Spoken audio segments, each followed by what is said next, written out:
नमस्कार दोस्तों, स्वागत है आपका परीक्षा चिंतन पे। आज की इस वीडियो में हम करंट अफेयर्स के कुछ महत्वपूर्ण क्वेश्चन हैं जो कि आप लोगों के बीच से लेके उपलब्ध हुए हैं। करंट अफेयर्स से रिलेटेड महत्वपूर्ण टॉपिक जो कि कॉम्पिटिटिव एग्जाम में पूछा जाता है, तो इससे रिलेटेड महत्वपूर्ण क्वेश्चन जो कॉम्पिटिटिव एग्जाम में पूछे जा सकते हैं करंट अफेयर के, उनको हम इस वीडियो में लेके आप लोगों के बीच उपलब्ध हुए हैं।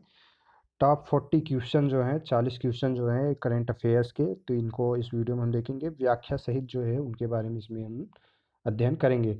तो जिन्होंने भी अभी तक हमारा टेलीग्राम ग्रुप ज्वाइन नहीं किया, वो टेलीग्राम ग्रुप को ज्वाइन कर ले। वहाँ से आपको लेटेस्ट इन्फॉर्मेशन और करंट अफेयर्स के क्विज और सभी चीज़ें जो हैं वो पीडीएफ्स वहाँ पे आपको प्रोवाइड करा दीजिएगा। तो ये लेक्चर का जो पीडीएफ है वो आपको वहाँ पे मिल जाएगा। तो चलिए हम लोग स्टार्ट करते हैं करंट अफेयर्स। आने वाले दिनों में यूपी पीसीएस का एग्ज़ाम होने वाला है, यूपी ट्रिपल एससी, यूपीएसआई का भी एग्ज़ाम होने वाला है। तो इन सभी के दृष्टिकोण से महत्वपूर्ण काफ़ी है यह वीडियो कॉम्पिटिटिव एग्जाम के दृष्टिकोण से करंट अफेयर्स का। वीडियो को लास्ट तक देखिए। टॉप 40 क्वेश्चन, 40 क्वेश्चन जो कॉम्पिटिटिव एग्जाम से पूछे जा सकते हैं, उनकी व्याख्या सहित इसमें हम लोग अध्ययन करेंगे। तो चलिए स्टार्ट करते हैं। पहला प्रश्न है, हाल ही में डाक विभाग और इंडिया पोस्ट पेमेंट्स बैंक ने किस नाम से डिजिटल पेमेंट ऐप की शुरुआत की है? ए है भारत पे, बी है डाक पे, सी है पेटीएम, डी है आई पे। तो इसमें से राइट आंसर जो होगा वो बी होगा। डाक पे जो है वो डाक विभाग और इंडिया पोस्ट पेमेंट बैंक के द्वारा जो है यह ऐप लॉन्च किया गया है। पेमेंट ऐप है डाक पे। तो ये जो है डाक विभाग और इंडिया पोस्ट पेमेंट के द्वारा जो है लागू किया गया है। तो ये राइट आंसर जो है आपका इस प्रश्न का बी होगा। अब इसके बारे में हम डीपली देख लेते हैं। तो इसका शुभारंभ जो है वो 15 दिसंबर 2020 ईस्वी को हुआ था। तो ये कॉम्पिटिटिव एग्जाम में पूछा जा सकता है कि डाक विभाग और इंडिया पोस्ट पेमेंट बैंक ने किस पेमेंट ऐप की शुरुआत की। तो डाक पे पेमेंट की ऐप की शुरुआत की कब हुआ था? 15 दिसंबर 2020 को।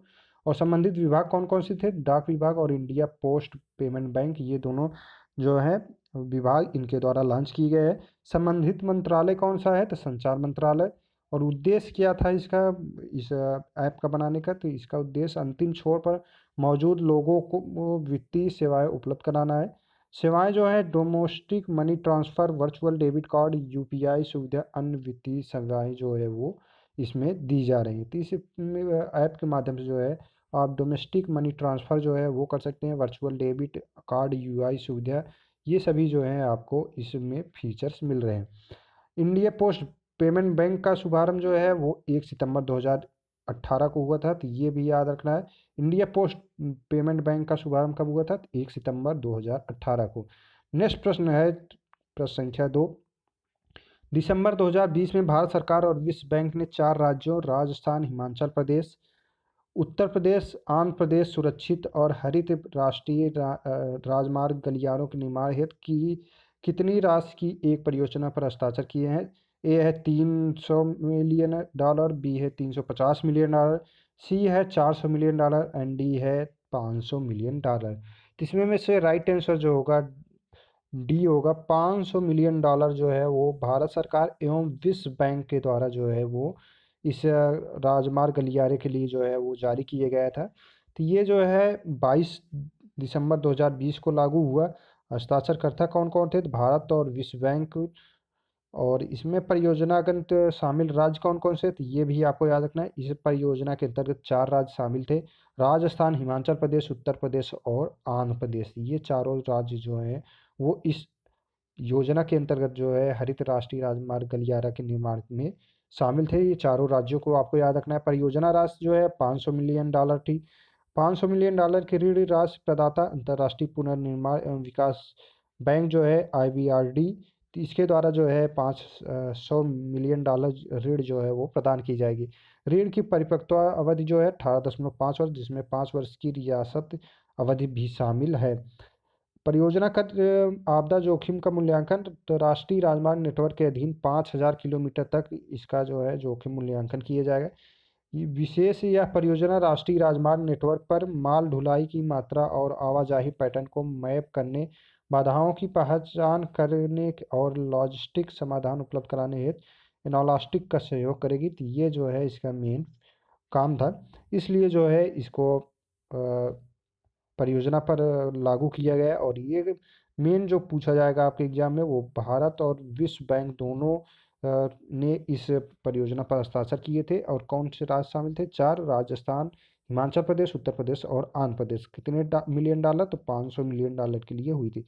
नेक्स्ट प्रश्न जो है प्रश्न संख्या 3, दिसंबर 2020 में केंद्रीय पर्यावरण, वन एवं जलवायु परिवर्तन मंत्री प्रकाश जावड़ेकर द्वारा भारत में तेंदुओं की स्थिति पर रिपोर्ट जारी की गई है।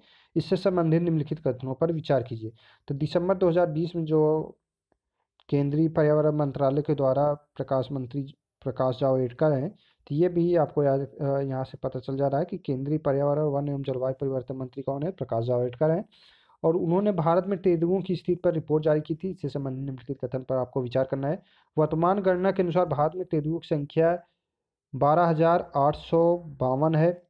पूर्व वर्ष की जनगणना की अपेक्षा इस अवधि में तेंदुओं की संख्या में 60% की वृद्धि हुई। इस रिपोर्ट के अनुसार भारत में तेंदुओं की सर्वाधिक संख्या महाराष्ट्र में है।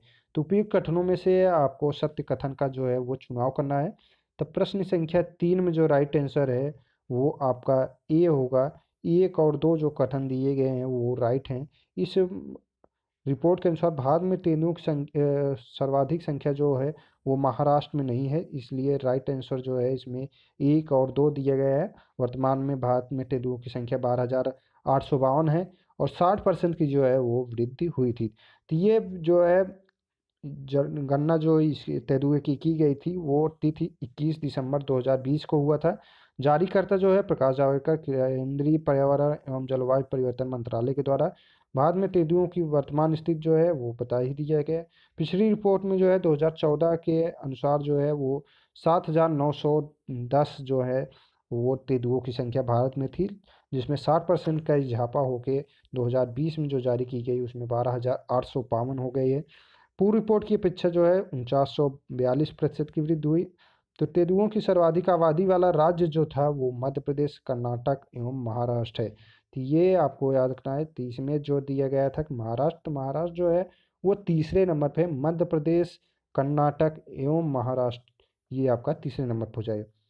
नेक्स्ट प्रश्न है प्रश्न संख्या 4, दिसंबर 2020 में कर आर्द्रभूमि क्षेत्र को भारत के 42वें रामसर स्थल के रूप में शामिल किए गए।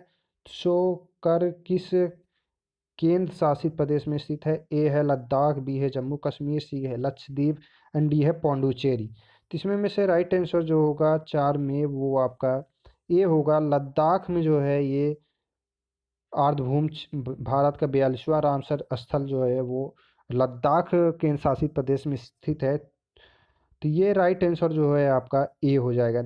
इसके बारे में जो है दिसंबर 2020 में इसे 42वें रामसर के रूप में, भारत के 42वें रामसर के रूप में शामिल किए गए। तो ये आपको याद रखना है। शामिलकर्ता पर्यावरण एवं वन जलवायु परिवर्तन मंत्रालय के द्वारा इसे शामिल किए गए। रामसर स्थल का नाम जो है वो है शोकर आर्द्रभूमि क्षेत्र जो कि लद्दाख में स्थित है। यह जो है केंद्र शासित प्रदेश लद्दाख का दूसरा राम स्थल है। प्रथम स्थल जो है त्सो मोरोरी झील जो है वो था। दूसरे नंबर पर जो है ये है। तो ये दोनों जो है वो केंद्र शासित प्रदेश लद्दाख के हैं। तो ये आपको याद रखना है। यह आर्द्रभूमि क्षेत्र जो है वो लद्दाख के चांगथांग क्षेत्र में समुद्र तल से 4500 मीटर से अधिक की ऊंचाई पर है।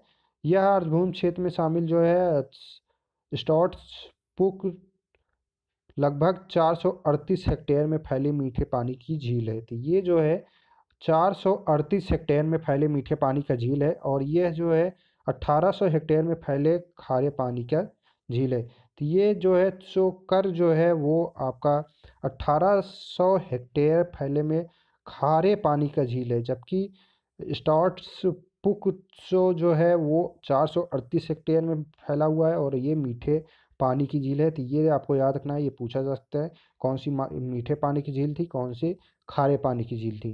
तो ये याद रखना है। इसका अर्थ जो होता है वो है सफ़ेद नमक। तो ये पूछा जा सकता है कि ये कर का अर्थ क्या था? तो सफ़ेद नमक। और ये वर्ल्ड लाइफ इंटरनेशनल के अनुसार यह घाटी जो है A1 श्रेणी का महत्वपूर्ण पक्षी क्षेत्र है। तो ये अभी आपको याद रखना है। ये A1 श्रेणी के महत्वपूर्ण पक्षी क्षेत्र के अंतर्गत भी आता है। यह स्थान महत्वपूर्ण प्रजनन क्षेत्र भारत से काले गर्दन वाले सारस पक्षी ग्रस नाइग्रिकोलिस, ये इसका जूलॉजिकल नेम है सारस पक्षी क्या। तो ये गर्दन और काले गर्दन वाले सारस पक्षी का प्रजनन क्षेत्र भी है। इसके बारे में जो है, तो ये जो है भारत का 42वें रामसर के रूप में जो है वो शामिल किया गया था। और कहाँ पे है, तो ये लद्दाख क्षेत्र में स्थित है, उत्तर प्रदेश की सॉरी भारत के केंद्र शासित प्रदेश लद्दाख में, जो कि नया बना हुआ है। इसके बाद जो है प्रश्न संख्या 5 है, वैश्विक शिक्षक पुरस्कार 2020 के विजेता कौन है। पांच ऑप्शन दिए 4 ऑप्शन दिए गए हैं इसमें, इनमें से राइट आंसर आपको पहचाना है। तो ये रणजीत सिंह कौर, रणजीत सिंह डिसाले, पीटर टबीची, दिव्या कपूर। तो इसमें में से राइट आंसर जो है वो रंजीत सिंह डिसाले जो है वो वैश्विक शिक्षक पुरस्कार 2020 के विजेता हैं। तो राइट आंसर जो है वो आपका बी हो जाएगा।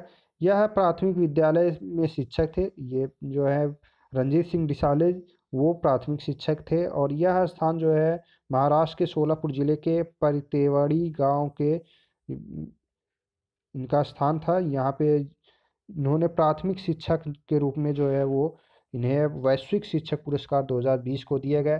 पुरस्कार की स्थापना जो है वो वर्की फाउंडेशन के द्वारा किया गया था। यह पुरस्कार जो वैश्विक शिक्षक पुरस्कार दिया जाता है वर्की फाउंडेशन के द्वारा किया जाता है। आयोजन जो है यूनेस्को की साझेदारी में, तो इसका आयोजन जो है यूनेस्को की साझेदारी में किया जाता है। उद्देश्य जो है शिक्षकों की महत्वता को रेखांकित करना है। तो ये वैश्विक शिक्षक पुरस्कार 2020 जो दिया जाता है उसका उद्देश्य जो है शिक्षकों की महत्ता को रेखांकित करना। पुरस्कार जो है वह 1 मिलियन US$ जो है वो दिया जाता है। इसमें जो शिक्षक का चयन किया जाता है उसको 1 मिलियन US$ जो होता है वो प्रोवाइड कराया जाता है। पुरस्कार जो है मिला है लड़कियों की शिक्षा को बढ़ावा देने और त्वरित प्रतिक्रिया QR कोडेड पाठ्य पुस्तक में क्रांति लाने के लिए इनको जो है वो पुरस्कार दिया गया है। चयन जो है कुल 10 फाइनलिस्ट में से इनका चयन हुआ था, और विशेष रंजीत सिंह डिसाले ने प्राप्त पुरस्कार राशि 1 मिलियन US$ के 50% हिस्से को अपने साथी फाइनलिस्ट 9 सदस्यों में वितरित करने का जो है वो निर्णय लिया है। तो इन्होंने 50% जो है वो अपने 9 सदस्य जो फाइनलिस्ट में चुने गए थे उनके बीच वितरण करने के लिए कर दिया है। तो इनको जो पुरस्कार दिए गए थे मेन वो लड़कियों की शिक्षा को बढ़ावा देने के लिए, त्वरित प्रतिक्रिया QR कोडित पाठ्य पुस्तक जो है में क्रांति लाने के लिए इनको पुरस्कार जो है वो दिया गया था। तो ये आपको याद रखना है। इसके बाद प्रश्न संख्या 6 है, नवंबर 2020 में किसे वर्ष 2020 का प्रतिष्ठित बुकर पुरस्कार प्राप्त किए जाने की घोषणा की गई है। ए है मॉल जेम्स, बी है पॉल बीटी, सी है डगलस स्टुअर्ट एंड डी है अवनी दोषी। इसमें में से राइट आंसर जो है वो डी है। डगलस स्टुअर्ट को जो है वो नवंबर 2020 में प्रतिष्ठित बुकर पुरस्कार प्राप्त करने की घोषणा जो है वो की गई है। यह घोषणा जो है 19 नवंबर 2020 को की गई है। डगलस स्टुअर्ट न्यूयॉर्क में बसे स्कॉटलैंड की लेखक हैं, ये लेखक हैं, और इनका पुरस्कृत उपन्यास जो है वो सग्गी बेन। तो ये कॉम्पिटिटिव एग्जाम में पूछा जा सकता है कि सग्गी बेन किसकी उपन्यास है। तो ये डगलस स्टुअर्ट की है। तो ये कॉम्पिटिटिव एग्जाम में पूछा जा सकता है। यह उपन्यास आधारित है वर्ष 1980 के दौरान ग्लास्गो में संघर्ष कर रहे एक युवा लड़के की पृष्ठभूमि पर यह जो है इनकी उपन्यास है। बुकर पुरस्कार की दौड़ में शामिल भारतीय मूल की लेखिका जो थी वो अमन दोषी। इनकी पुस्तक जो थी वो बंट शुगर। तो ये पूछा जा सकता है बंट शुगर किसकी थी, अमन दोषी की। तो ये कॉम्पिटिटिव एग्जाम की 30 से महत्वपूर्ण है, आपको ये याद रखना है, कहीं पर नोट कर लीजिएगा। इसमें जो है पुरस्कार वो 50,000 पाउंड जो है बुकर पुरस्कार दिया जाता है। विशेष सगी बेन डगलस स्टुअर्ट का पहला उपन्यास है। तो ये जो है कॉम्पिटिटिव एग्जाम की स्कोर से बहुत ही महत्वपूर्ण है। सगी बेन जो है वो स्टुअर्ट का पहला उपन्यास था जिसके लिए उन्हें बुकर पुरस्कार के लिए चुना गया। इसके बाद प्रश्न संख्या 7 है, जनवरी 2021 में किस राज्य में मृदा पानी का परीक्षण करने और कीट नियंत्रण के उपाय सुझाने के लिए कृषि संजीवनी वैन लॉन्च की गई है। तो ये प्रश्न संख्या 7 में जो राइट आंसर है वो ए है। कर्नाटक में जो है जनवरी 2021 में जो है राज्य में मृदा पानी का परीक्षण करने के लिए कीट नियंत्रण के उपाय सुझाने के लिए कृषि संजीवनी जो है वो लॉन्च की गई थी। तो राइट आंसर जो है आपका ए हो जाएगा। कृषि संजीवनी जो है वो किस राज्य में लॉन्च की गई थी, तो कर्नाटक में लॉन्च की गई थी। यह जो है 7 जनवरी 2021 को लॉन्च किए गए। शुभारंभ स्थल जो था वो बेंगलुरु था। शुभारंभ करता BS येदियुरप्पा कर्नाटक के मुख्यमंत्री के द्वारा जो है यह लॉन्च किया गया था। कृषि संजीवनी वैन संख्या जो थी वो 40 वैन थी। इसका उद्देश्य जो था मृदा पानी का परीक्षण करना और कीट नियंत्रण के उपाय को सुझाना था। उत्पादन में सुधार के उपाय सुझाएंगे। राज्य कृषि विभाग के कर्मी मृदा, पानी और कीटों के नमूनों के आधार पर इसका प्रयोग करेंगे। यह कार्यक्रम जो है शुरू किया गया है राष्ट्रीय कृषि विकास योजना के तहत केंद्रीय सहायता से राज्य के कृषि विभाग के द्वारा। तो ये कर्नाटक राज्य कृषि विभाग के द्वारा जो है ये योजना स्टार्ट की गई थी। नेक्स्ट प्रश्न है प्रश्न संख्या 8, वर्ष 2020 में किस साहित्यकार को 55वां ज्ञानपीठ पुरस्कार 2019 प्रदान किया गया? ए है संघ घोष को, बी है कृष्णा सोबती को, सी है अमिताभ घोष को एंड डी है अतिम अच्युतम नंबूथिरी को। तो प्रश्न संख्या 8 में जो राइट आंसर है वो डी है, अकितम अच्युतन नंथु नंबूथिरी को जो है वो साहित्यकार का 55वां ज्ञानपीठ पुरस्कार जो है 2019 प्रदान किया गया है। तो ये याद रखना है आपको, 55वां ज्ञानपीठ पुरस्कार किसे प्रदान किया गया था? तो नंबूथिरी को प्रदान किया गया। यह जो है 24 सितंबर 2020 को प्रदत्त किया गया है। मलयालम साहित्य के मशहूर कवि हैं, तो ये मलयालम कवि थे और इनका स्थल जो है वो कुमारुनालुर जिला केरल से ये रिलेटेड है। इनका संस्करण जो था ज्ञानपीठ पुरस्कार का वो 55वां ज्ञानपीठ पुरस्कार था। इसमें जो है 11 लाख रुपये प्रशस्ति पत्र ये सभी जो है वो दिए जाते हैं। प्रथम ज्ञानपीठ पुरस्कार प्राप्तकर्ता मलयालम साहित्यकार जो हैं वो जी शंकर कुरूप थे, जो कि 1965 ईस्वी में पाए थे, मलयालम साहित्यकार के प्रथम। और ज्ञानपीठ पुरस्कार भारतीय संविधान की 8वीं अनुसूची में वर्णित 22 भारतीय भाषाओं में लेखन करने वाले साहित्यकारों के लिए जो है ये पुरस्कार दिया जाता है। तो ये जो है 22 भाषाओं में दिया जाता है। तो यहाँ से एक चीज़ और आपको मिल जा रहा है कि भारतीय भाषाओं का किस अनुसूची में वर्णन है, तो 8वीं अनुसूची के तहत इनका वर्णन किया गया है। तो मलयालम साहित्य में ज्ञानपीठ पुरस्कार अब तक 6 लोगों को जो है वो प्राप्त दिया गया है। विशेष जो है अक्तियम मलयालम पत्रिका उन्नी नंबूथिरी योगिसेमम एवं मंगलदायम के संपादक जो हैं वो थे। तो इसमें जो महत्वपूर्ण था वो आपका 55वां ज्ञानपीठ पुरस्कार किसे दिया गया था? तो ये कम्पिटेटिव एग्जाम की दृष्टिकोण से महत्वपूर्ण है और कम्पिटेटिव एग्जाम में ये पूछा जा सकता है कि भारतीय राष्ट्रीय भाषाएं जो हैं उनको किस अनुसूची के तहत रखा गया? तो 8वीं अनुसूची के तहत रखा गया है।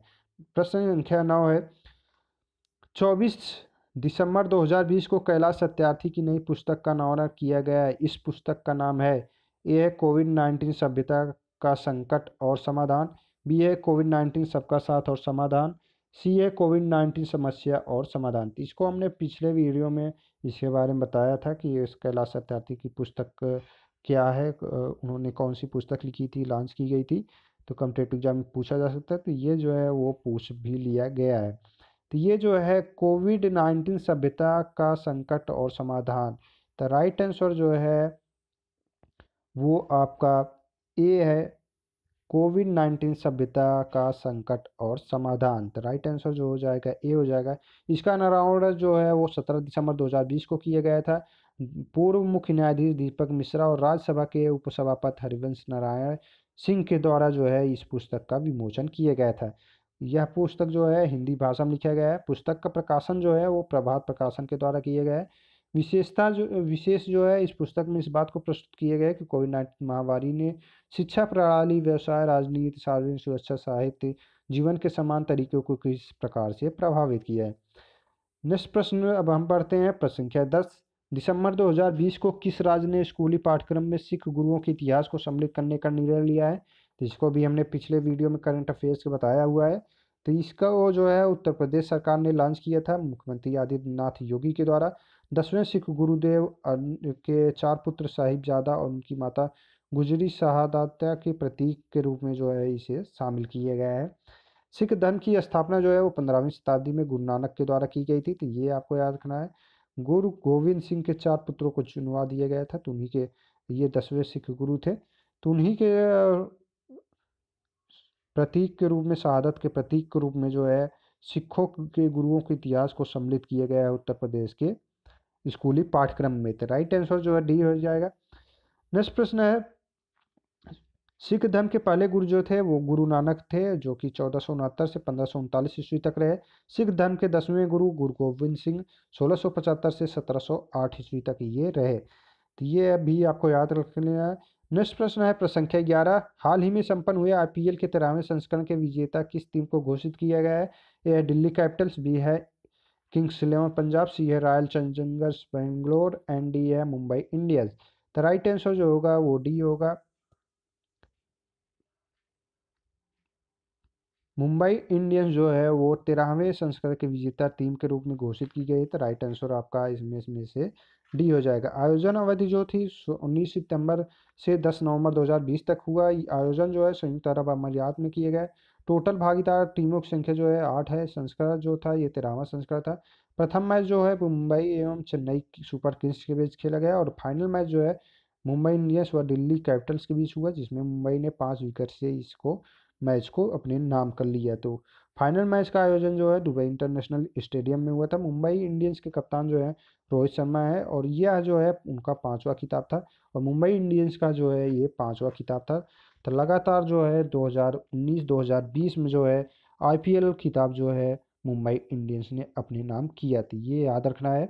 तो पूछा जा सकता है कि 2020 का आईपीएल किस टीम ने जीता था? मुंबई इंडियंस ने। इसके बाद प्रश्न संख्या 12 है। 28 दिसंबर 2020 को ICC spirit of the cricket award of decade से किस खिलाड़ी को सम्मानित किया गया है? ए है स्टीव स्मिथ, बी है एलिस पेरी, सी है महेंद्र सिंह धोनी एंड डी है कैथरीन ब्रॉयस। तो 12 में जो राइट आंसर है वो सी है। महेंद्र सिंह धोनी को जो है ICC spirit of the cricket award of the decade के रूप में उनको सम्मानित किया गया है। तो राइट आंसर जो है वो सी हो जाएगा। 28 दिसंबर 2020 को यह जो है दिया गया था। यह जो है आईसीसी द्वारा पिछले 10 वर्षों में क्रिकेट के सर्वश्रेष्ठ खिलाड़ियों को सम्मानित करने के लिए जो है यह पुरस्कार दिया जाता है। पुरस्कार जो है पुरुष पुरस्कार में सर गारफील्ड सोबर्स अवार्ड जो है वो विराट कोहली को दिया गया था। आईसीसी दशक के सर्वश्रेष्ठ एक दिवसीय खिलाड़ी विराट कोहली को दिए गए। आईसीसी दशक के सर्वश्रेष्ठ टी20 खिलाड़ी राशिद खान को दिए गए। आईसीसी दशक सर्वश्रेष्ठ टेस्ट खिलाड़ी स्टीवन स्मिथ को। महिला पुरस्कार में जो है आईसीसी रॉकेस हियो flint award Ellyse Perry Australia. ICC दशक सर्वश्रेष्ठ एक दिवसीय खिलाड़ी एलिस पेरी और आईसीसी दशक की सर्वश्रेष्ठ टी20 खिलाड़ी एलिस पेरी ऑस्ट्रेलिया। आईसीसी दशक की महिला सहयोगी क्रिकेटर कैथरीन ब्रॉयस। इन सभी को जो है ये पुरस्कार दिए गए, तो ये भी आपको याद रखना है। हाल ही में किस देश में सार्स कोव 2 कोरोना संक्रमण के अलग किस्म के मामलों की पहचान की गई है? ए है भारत, बी है चाइना, सी है अमेरिका एंड डी है डेनमार्क। तो प्रश्न संख्या 13 में जो राइट आंसर है वो डी है। डेनमार्क में जो है सार्स कोविड 2 कोरोना संक्रमण के अलग मामले जो है वो पहचान में आए हैं। तो राइट आंसर जो है वो डी हो जाएगा। संक्रमित पशु जो है मिंक उद विलाव था। खोजकर्ता डेनिश पब्लिक हेल्थ अथॉरिटी के द्वारा इसकी खोज की गई। सरकार का निर्देश 17 मिलियन के लगभग मिंक को मारने का जो है वो आदेश दे दिए गए। तो मिंक पशु जो संक्रमित हुआ था उसको 17,000 मिलियन संख्या है उनको मारने का आदेश दे दिया है। विश्व में मिंक की सर्वाधिक संख्या जो है वो डेनमार्क में पाई जाती है।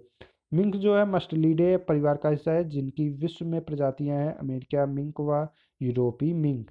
तो ये जो है आपको याद रखना है जो है सार्स कोविड 2 जो है वो डेनमार्क में देखा गया और किस पशु में? मिंक में। ये आपको याद रखने। नेक्स्ट प्रश्न है प्रश्न संख्या 14। जनवरी 2021 से भारतीय रिजर्व बैंक द्वारा चेक ट्रांजैक्शन सिस्टम के लिए सकारात्मक वेतन प्रणाली पॉजिटिव पे सिस्टम की शुरुआत की गई है। इस नई प्रणाली के तहत कितनी राशि से अधिक के भुगतान के लिए प्रमुख विवरणों की पुनः पुष्टि की आवश्यकता होती है? तो इसमें में से राइट आंसर जो है 14 में वो आपका बी होगा।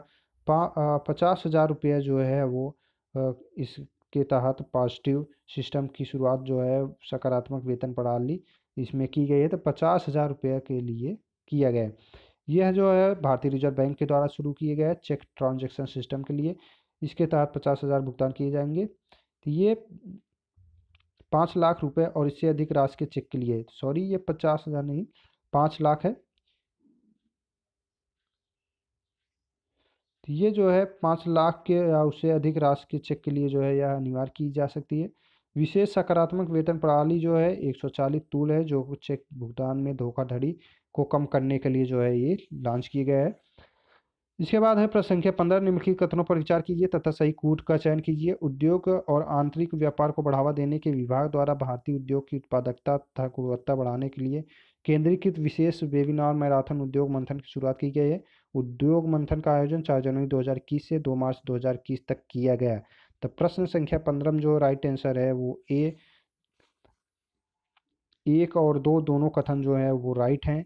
इस उद्योग मंथन का आयोजन जो है वो 4 जनवरी 2021 से 2 मार्च 2021 तक किया गया। इसको बढ़ावा देने के लिए, उत्पादकता गुणवत्ता बढ़ाने के लिए जो है मैराथन उद्योग मंथन की जो है वो शुरुआत की गई थी। तो यह जो है उद्योग और आंतरिक व्यापार संवर्धन विभाग के द्वारा जो है यह जारी किया गया है। इसकी यह अध्यक्षता जो 6 जनवरी 2021 को पीयूष गोयल ने इसकी अध्यक्षता की थी। केंद्रीय क्षेत्र विशिष्ट वेबिनार में सहयोग करना था। नेक्स्ट प्रश्न है प्रश्न संख्या 16, नेत्रा के संबंध में कौन से कथन सत्य हैं? इसे भारतीय अंतरिक्ष अनुसंधान संगठन द्वारा तैयार की गया। इसका उद्देश्य भारत के अंतरिक्ष परिसंपत्तियों की निगरानी करना, ट्रैक करना और उसकी सुरक्षा करना है। तो प्रश्न संख्या 16 में जो राइट आंसर है वो आपका सी है। 1 और 2 दोनों कथन जो दिए गए हैं वो सत्य हैं। तो राइट आंसर जो है वो आपका सी होगा।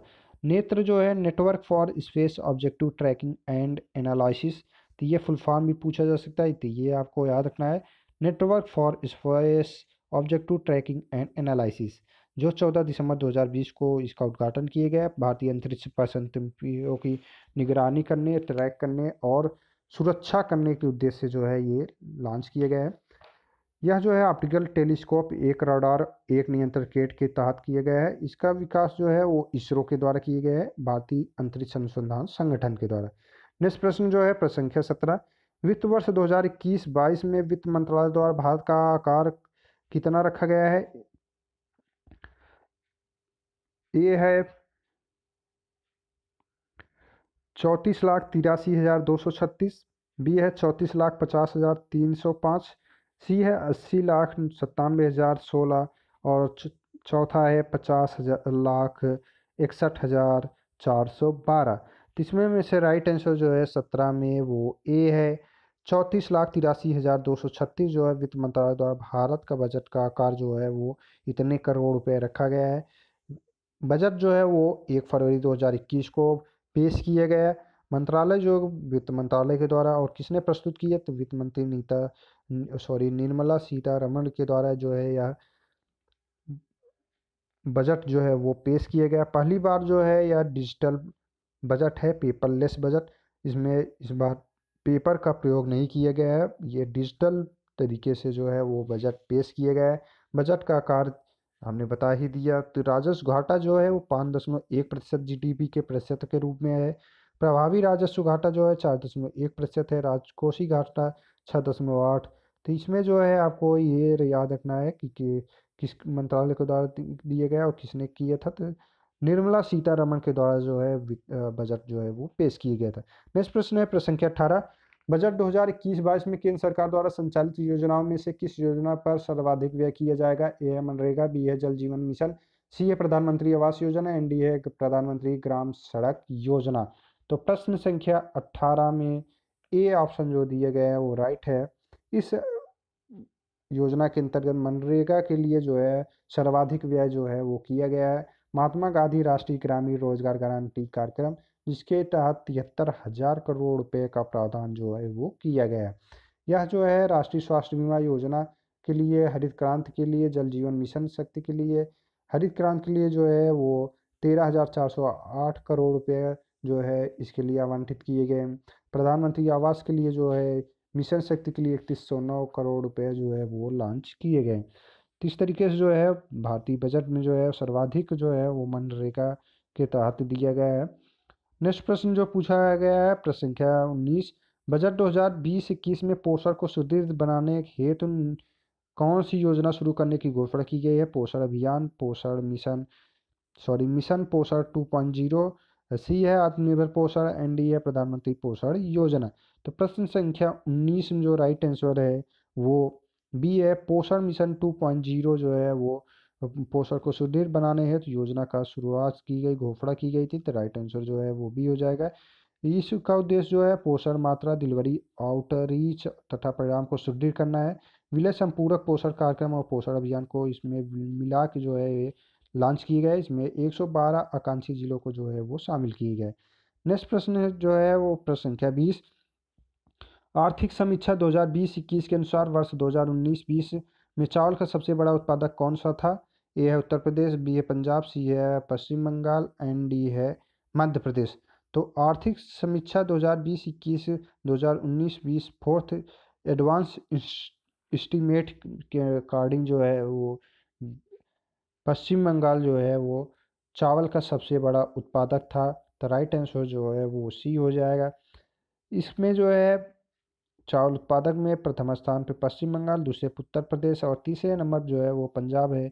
गेहूं के उत्पादकता में जो है उत्तर प्रदेश प्रथम स्थान, मध्य प्रदेश दूसरे स्थान पे, पंजाब तीसरे, तूर राजस्थान, महाराष्ट्र, मध्य प्रदेश, चना राजस्थान, महाराष्ट्र, मध्य प्रदेश, दालें राजस्थान, महाराष्ट्र, मध्य प्रदेश, खाद्यान्न में जो है उत्तर प्रदेश, मध्य प्रदेश, पंजाब, रेपसीड राजस्थान, हरियाणा, उत्तर प्रदेश, सोयाबीन मध्य प्रदेश, महाराष्ट्र, राजस्थान। तो ये गन्ना उत्तर प्रदेश, महाराष्ट्र, कर्नाटक। तो ये जो है इस तरीके से रैंकिंग थी। तो ये पीडीएफ हम टेलीग्राम में शेयर कर देंगे, तो वहाँ से ले देख सकते हैं। जनवरी 2021 में प्रधानमंत्री नरेंद्र मोदी द्वारा किस प्राकृतिक गैस पाइपलाइन का वर्चुअल माध्यम से उद्घाटन किया गया है? ए है Mangaluru Chennai gas pipeline, B है Hazira Jagdishpur gas pipeline, C है Chennai Kochi gas pipeline and D है कोच्चि मंगलुरु गैस पाइपलाइन। तो इसमें जो है प्रश्न संख्या 21 में वो डी राइट आंसर है। कोच्चि मंगलुरु गैस पाइप का शुभारंभ जो है जनवरी 2021 में प्रधानमंत्री नरेंद्र मोदी के द्वारा किए गए, केरल और कर्नाटक मंगलुरु के बीच। तो ये जो है स्टार्ट किए गए। इसमें जो है यह जो है निर्माणकर्ता कंपनी जो है गेल होगी। इसमें 12 मिलियन मीट्रिक घन मीटर प्रतिदिन जो है वो पाइपलाइन के द्वारा गैस का सप्लाई किया जाएगा। हॉरिजेंटल डायरेक्शनल ड्रिलिंग मेथड का प्रयोग किया जाएगा। इन पाइपलाइन को पर्यावरण के अनुकूल जो है ईंधन की आपूर्ति की जाएगी। तो प्रश्न संख्या 22 है, भारत का पहला परागकर्ता पार्क किस राज्य में खोला गया है? बिहार, बी है महाराष्ट्र, सी है हिमाचल प्रदेश एंड डी है उत्तराखंड। तो ये भारत का पहला परागकर्ता पार्क जो है वह आपके उत्तराखंड राज्य में खोला गया था। तो इसको हमने पिछले वीडियो में भी बताया था, जो करेंट अफेयर्स का वीडियो हमने डाला था, हालांकि वो डिस्क्रिप्टिव था तो उसमें हमने बताया था। तो उत्तराखंड जो है वहाँ पर परागकर्ता पार्क की स्थापना की गई उत्तराखंड में। क्षेत्रफल जो है 4 एकड़ है। विभिन्न परागकर्ता प्रजातियों को संरक्षण करना है। पार्क की उद्घाटनकर्ता जो है प्रमुख तितली विशेषज्ञ पीटर स्मिथ, मुख्य वन संरक्षक संजीव चतुर्वेदी के द्वारा जो है वो किया गया है। वर्तमान में परागकरों की 40 प्रजातियां जो हैं जिसमें में से jezebel common, emigrant red pierrot common, tiger आदि ये सभी जो है वो है। नेक्स्ट प्रश्न जो है प्रश्न संख्या 23, स्कूल बैग नीति 2020 के अनुसार कक्षा 1 से कक्षा 10 तक के बच्चों को स्कूल बैग का वजन कितना होना चाहिए? 5 किलो, शरीर के भार का 10%, शरीर के भार का 15%, सरकार द्वारा निर्धारित नहीं है। तो प्रश्न संख्या 23 में जो राइट आंसर है वो भी है। शरीर के भार का 10% जो है कक्षा 1 से लेकर कक्षा 10 तक के बच्चों का वजन होना चाहिए। तो राइट आंसर जो है वो आपका बी हो जाएगा। नेक्स्ट प्रश्न है प्रश्न संख्या 24, जनवरी 2021 में टाइकाथॉन 2021 और टाइकाथॉन पोर्टल का संयुक्त रूप से शुभारंभ किया गया। ए है रमेश पोखरियाल निशंक और स्मृति ईरानी ने, बी है रमेश पोखरियाल निशंक और पीयूष गोयल ने, सी है स्मृति ईरानी रविशंकर प्रसाद, एंड डी है स्मृति ईरानी राजनाथ सिंह। तो प्रश्न संख्या 24 में जो राइट आंसर है वो ए है, रमेश पोखरियाल और निशंक और स्मृति ईरानी के द्वारा जो है टाइकाथॉन पोर्टल का संयुक्त रूप से शुभारंभ जो है वो किया गया है। यह इसके संदर्भ जो है यह एक विशेष प्रकार का हैकाथॉन है जिसमें स्कूल और कॉलेजों के छात्रों तथा शिक्षकों को डिजाइन विशेषज्ञों, खिलौना विशेषज्ञों और स्टार्टअप एक साथ मिलकर नए विचारों को साझा करेंगे। यह जो है 5 जनवरी 2021 को लॉन्च किया गया था। इसमें केंद्रीय शिक्षा मंत्री और केंद्रीय महिला एवं बाल विकास तथा वस्त्र मंत्री के द्वारा जो है यह दिया गया। इसकी शुरुआत जो है वो शिक्षा मंत्रालय, महिला एवं बाल विकास मंत्रालय, वस्त्र मंत्रालय के रूप में किए गए। राष्ट्रीय शिक्षा नीति 2020 के साथ ही इसे टाइकाथॉन का लक्ष्य जो है वो 33 करोड़ छात्रों को नवी कौशल से जोड़ना था।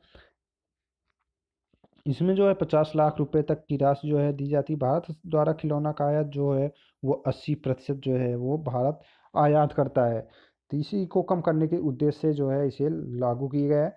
नेक्स्ट प्रश्न है प्रश्न संख्या 25, वर्ष 2020 में कोविड-19 के कारण संसद को कौन सा सत्र रद्द कर दिया गया? ए है बजट सत्र, बी है मानसून सत्र, सी है शीतकालीन सत्र एंड डी है बी और सी। तो इसमें में से राइट आंसर जो है 25 में वो आपका सी होगा। शीतकालीन सत्र जो है वो कोविड-19 के कारण रद्द कर दिए गए थे, तो राइट आंसर जो है वो सी होगा। कोविड-19 का जो है संसद की बैठक केवल 33 दिन ही हो पाई थी, जो राज्यसभा के संसदीय इतिहास में अब तक की सबसे कम बैठक थी। वह वर्ष जिसमें राज्यसभा की 50 दिन से कम बैठक हुई थी 2020, 2008, 2004 में और 1999। वह वर्ष जिसमें संसद के शीतकालीन सत्र को रद्द कर दिया गया तो वह 2020, जो 1984, 1979, 1975 में जो है शीतकालीन सत्र जो है नहीं हो पाया था। तो ये शीतकालीन सत्र जो है वो नहीं हो पाया था, तो राइट आंसर सी होगा। नेक्स्ट प्रश्न है प्रश्न संख्या 26। दिसंबर 2020 में प्रधानमंत्री नरेंद्र मोदी द्वारा किस केंद्र शासित प्रदेश के निवासियों के लिए आयुष्मान भारत पीएमजेवाई सेहत का शुभारंभ किया गया है? तो प्रश्न संख्या 26 में जो राइट आंसर है वो डी, जम्मू कश्मीर के लिए जो है यह लागू की गया है, तो राइट आंसर जो है आपका डी हो जाएगा। नेक्स्ट प्रश्न जो है प्रश्न संख्या 27। हाल ही में किस केंद्रीय मंत्री ने ट्रांसजेंडर लोगों के लिए राष्ट्रीय पोर्टल जारी किए हैं? थावरचंद गहलोत, राजनाथ सिंह, निर्मला सीतारमण। इसमें में से राइट आंसर जो है ए, थावरचंद गहलोत के द्वारा जो है ट्रांसजेंडर लोगों के लिए राष्ट्रीय पोर्टल जो है वो जारी किया गया है, तो राइट आंसर जो है आपका ए हो जाएगा। नेक्स्ट प्रश्न है 28 जनवरी 2021 में आयोजित नेशनल मेट्रोलॉजी कॉन्क्लेव 2021 के संदर्भ में असत कथनों की पहचान करें। इसका आयोजन 4 जनवरी 2021 को किया गया। बी है इसका उद्घाटन प्रधानमंत्री नरेंद्र मोदी के वीडियो कॉन्फ्रेंसिंग के माध्यम से किया। तीसरा है इस कॉन्क्लेव की थीम जो है metrology for the inclusive growth of the nation था। तो प्रश्न संख्या 28 में जो राइट आंसर है वो डी है, इनमें में से कोई नहीं। इसका जो है 4 जनवरी 2021 को जो है यह जो है इसका 75वें स्थापना दिवस के लिए किया गया था। थीम जो था वो metrology for the inclusive growth of the nation. इसमें में से जो है एक से अधिक सही थे, इसलिए जो है राइट आंसर जो होगा डी होगा, इनमें में से कोई नहीं। नेक्स्ट प्रश्न जो है प्रश्न संख्या 29। हाल ही में किस राज्य में स्थित जाली ग्रांट हवाई अड्डे के विस्तार को लेकर पर्यावरण कार्यकर्ताओं द्वारा विरोध रहा है? उत्तर प्रदेश, बी है उत्तराखंड, सी है छत्तीसगढ़ एंड डी है झारखंड। तो प्रश्न संख्या 29 में जो है वो राइट आंसर आपका बी होगा। उत्तराखंड राज्य जो है वहाँ पे जाली ग्रांट हवाई अड्डे के विस्तार को लेकर पर्यावरण कार्यकर्ताओं का विरोध जो है वो रहा था, तो राइट आंसर बी हो जाएगा। नेक्स्ट प्रश्न है प्रश्न संख्या 30। हाल ही में केंद्र सरकार ने पूर्वोत्तर क्षेत्र में किसके उत्पादन के लिए एक परियोजना पर कार्य किया है जो अपने सफल रहा है? मशरूम, लीची, मेरिनो कपास एंड डी है केसर। तो इसमें में से राइट आंसर जो होगा आपका डी हो जाएगा। केसर के उत्पादन के लिए जो है पूर्वोत्तर क्षेत्र में परियोजना जो है केंद्र सरकार के द्वारा लॉन्च की गई थी, तो राइट आंसर जो है आपका डी हो जाएगा 30 में डी।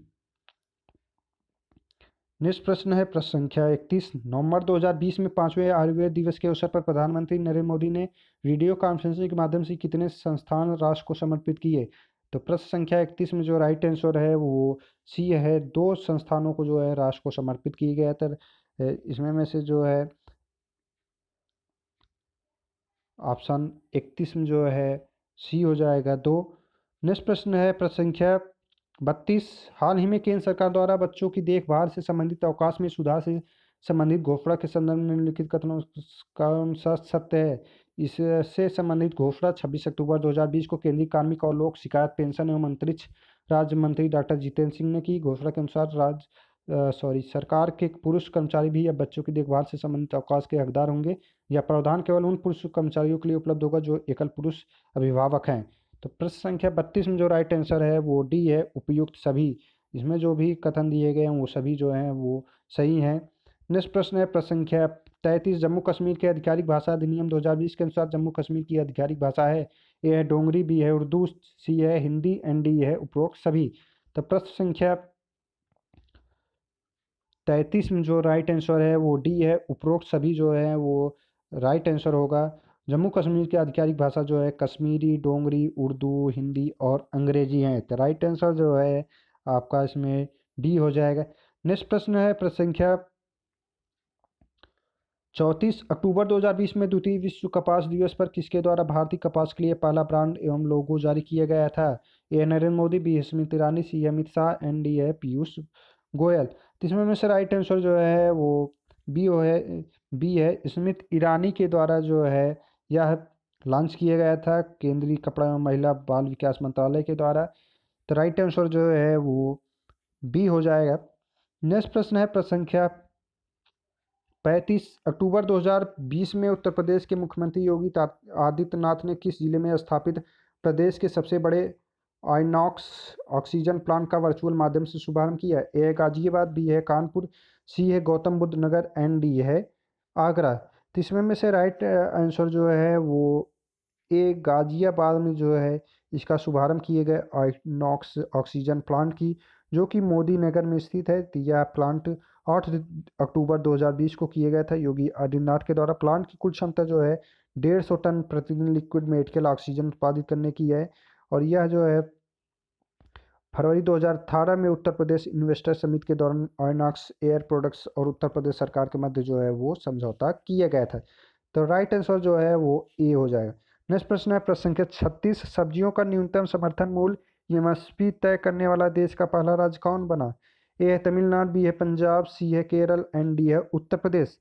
तो प्रश्न संख्या 36 में जो राइट आंसर है वो सी है। केरल सरकार के द्वारा सब्जियों के न्यूनतम समर्थन मूल्य एमएसपी तय करने वाला देश का पहला राज्य था, जो कि 27 अक्टूबर 2020 को यहाँ पे लॉन्च कर दिया गया। सब्जियों में भी एमएसपी जो है लागू हो जाएगा। राष्ट्रीय स्तर पर एमएसपी जो है वो 23 कृषि उत्पादों पर दिया जाता है। तो ये याद रखना है आपको। 23 क्रॉप जो है वो एमएसपी के अंतर्गत आते हैं। गन्ना, कॉटन ये सभी जो है एमएसपी के अंतर्गत नहीं आते हैं, तो ये भी याद रखना है। तो एमएसपी जो है इसके अंतर्गत 23 क्रॉप हैं। सब्जियों का न्यूनतम या आधार मूल्य उनकी उत्पादन लागत से 20% अधिक होगा। तो जो केरल सरकार है उसने इस योजना एमएसपी जो है सब्जियों में देने की योजना जो है वो लागू कर दी है, जो कि 27 अक्टूबर 2020 से वहाँ पे लागू हो गया। यह योजना जो है लागू जो हुआ वो 1 नवंबर 2020 से हुआ। घोषणा जो है वो 27 अक्टूबर को किए गए थे। तो ये याद रखना है। नेक्स्ट प्रश्न है प्रश्न संख्या 37। अक्टूबर 2020 में आवासन और शहरी कार्य मंत्रालय ने किस पोर्टल का शुभारंभ किया? ए है ई भूमि, बी है ई धरती जियो, सी है ई लेखा एंड डी है ई संगम। तो प्रश्न संख्या 37 में जो राइट आंसर है वो बी है ई धरती जियो पोर्टल जो है उसका शुभारंभ किया गया आवासन एवं शहरी कार्य मंत्रालय के द्वारा। तो राइट आंसर जो है वो बी हो जाएगा।